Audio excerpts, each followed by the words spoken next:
Hi friends, సలాం నమస్తే అందరికీ. ఎలా ఉన్నారు? అందరూ బాగున్నారా? ఈరోజు మా కోయటోడు బండి పని పెట్టింది. మేము గ్యారేజ్కి వచ్చాము. ఈరోజు రేటర్ పని చేపిస్తున్నాము. చూడండి, మా బండికి పని రేటర్ ఇప్పదిస్తున్నాడు. వాటర్ లీక్ అవుతుంది. తీయక ముందు చూడండి ఎంత గలీజుగా ఉందో ఇంజను. ఏం చేస్తాం ఫ్రెండ్స్, తీశారు. రేటర్ తీసిన తర్వాత ఇలా ఉంది పరిస్థితి. తీసి బయట పెట్టారు. చూడండి, ఇప్పుడు రిపేర్ చేస్తారు. దాన్ని ఇప్పదీసి ఓపెన్ చేసి రిపేర్ చేస్తారు.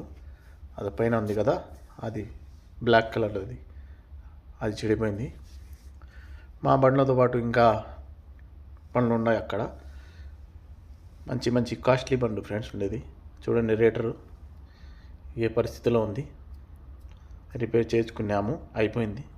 ఇంకా స్కూల్ టైం అయింది. బాయ్.